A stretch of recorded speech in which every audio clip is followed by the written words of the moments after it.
एक अहम सवाल ये आता है कि एसीएल सर्जरी कराने से पहले क्या हम कुछ ऐसा कर सकते हैं जिससे कि हम सर्जरी के रिजल्ट्स इंप्रूव कर सकें, कुछ ऐसा जिससे कि रिकवरी फास्टर हो सके, कुछ ऐसा जिससे कि रिकवरी कंप्लीट हो सके बहुत छोटे टाइम में और प्लेयर या नॉर्मल इंसान अपनी नॉर्मल लाइफ में जल्दी से जल्दी वापस जा सके। तो इसका जवाब है हाँ। आमतौर पे ये एक धारणा है कि एसीएल सर्जरी या कोई भी ऑर्थोपेडिक सर्जरी करने के बाद फिजियोथेरेपी की जरूरत होती है या रिहेबिलिटेशन की जरूरत होती है। दरअसल हमारी मेडिकल स्टडीज और लिटरेचर ये बताती हैं कि अगर इसी रिहेबिलिटेशन या एक्सरसाइज प्रोग्राम या फिजियोथेरेपी को ऑपरेशन से कुछ हफ्ते पहले शुरू कर दिया जाए तो ऑपरेशन के बाद इन एक्सरसाइजेस को करना ज्यादा आसान होता है, रिहेबिलिटेशन फास्टर होती है और रिटर्न टू फंक्शन भी फास्टर होता है। तो इस फेज ऑफ रिहेबिलिटेशन जिसको ऑपरेशन से पहले किया जाता है उसको कहते हैं प्रीहेबिलिटेशन, यानी वो एक्सरसाइजेस या वो फिजियोथेरेपी या वो रिहेबिलिटेशन जो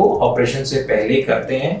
और इसको किया जाता है इसके लिए कि हम बॉडी को और स्पेसिफिक उस जॉइंट और मसल्स को तैयार करते हैं ऑपरेशन के लिए जिनको ऑपरेशन में एक इंजरी होने वाली है। दोस्तों ये तो लाजमी सी बात है कि ऑपरेशन है तो कुछ ना कुछ इंजरी तो मसल्स में, लिगामेंट्स में या जॉइंट में होती है, लेकिन इस इंजरी से रिकवरी फास्टर कैसे हो उसके लिए आज हम बात करेंगे प्रीहेबिलिटेशन फॉर एसीएल सर्जरी।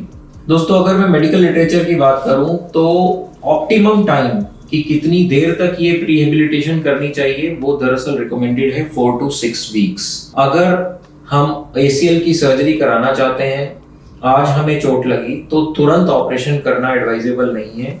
कुछ समय लेकर घुटने को शांत होने देना है, जो ऑनगोइंग इंजरी की वजह से ऑनगोइंग इन्फ्लेमेशन है उसको सेटल होने का टाइम देना है।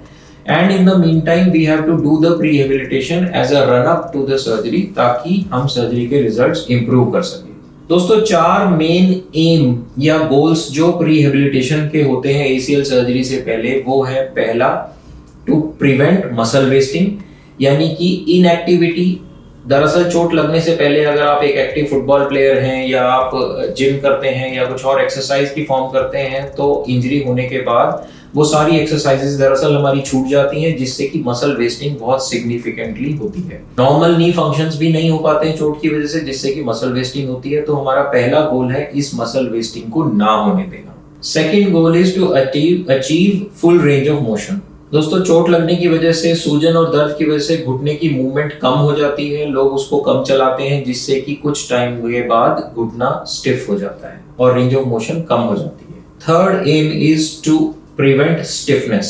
दोस्तों चोट लगने की वजह से मांसपेशियों में सारी चीजों में सूजन आती है और जब वो सूजन ठीक भी हो जाती है तो वो पीछे अकड़ी हुई मांसपेशियां छोड़ जाती है जिससे कि नी का फंक्शन प्रॉपर्ली जल्दी वापस नहीं आता। तो हमें मसल्स की स्टिफनेस और जॉइंट की स्टिफनेस को प्रिवेंट करना होता है। और चौथा फंक्शन है, चौथा गोल है हमारी प्रीहेबिलिटेशन का, वो है to achieve and to maintain proper proprioception. Proprioception का मतलब होता है कि हमारा 3 डायमेंशनली स्पेस में ओरिएंटेशन को जज करना और नी कितनी फर्दर इंजरी प्रिवेंशन के लिए तैयार है हमारा, जिससे कि ऑपरेशन के बाद री इंजरी ना हो। तो इन चारों गोल्स को ध्यान में रखते हुए प्रॉपर प्रीहेबिलिटेशन पैटर्न्स होते हैं जो एक इंडिविजुअल पर्सन के हिसाब से बनाए जाते हैं। कोई भी ट्रेंड रिहेबिलिटेशन स्पेशलिस्ट आपको इस प्रीहेबिलिटेशन के बारे में बता सकता है। अगर एक ब्रॉड गाइडलाइंस की बात करूं तो दरअसल पहले 2 हफ्ते में हम इस चीज पे फोकस करते हैं कि सूजन, इन्फ्लेमेशन, पेन कम हो और साथ में रेंज ऑफ मोशन और मसल वेस्टिंग प्रिवेंशन, ये 2 मेन गोल्स होते हैं पहले 2 से 3 हफ्ते में। अगले 2 से 3 हफ्ते में जो गोल्स होते हैं उसके अंदर प्रोप्रियोसेप्शन ऐड ऑन हो जाता है और लास्ट के जो 2 वीक्स होते हैं उसके अंदर stiffness prevention and muscle strengthening के गोल्स भी ऐड ऑन हो जाते हैं। अगर शुरुआती 2 to 3 वीक्स की बात करूं तो heel slides, prone hands, strap to heel slide and then semi circles on bike, ये चीजें कर हम अपनी नी की रेंज ऑफ मोशन को बनाए रख सकते हैं और हम मसल को वेस्ट होने से रोक सकते हैं। प्रोप्रियोसेप्शन में 2 foot balancing on uneven surfaces या चेकर बोर्ड एक्सरसाइजेस या deep squats and final muscle की स्ट्रेंथ को बढ़ाने के लिए सेमी स्क्वाट्स या कुछ थेराबैंड एक्सरसाइजेस भी इंट्रोड्यूस कर सकते हैं।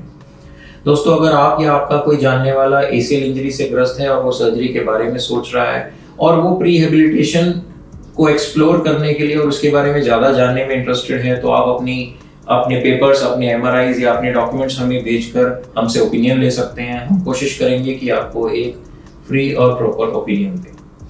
Phonoscare. Let's move.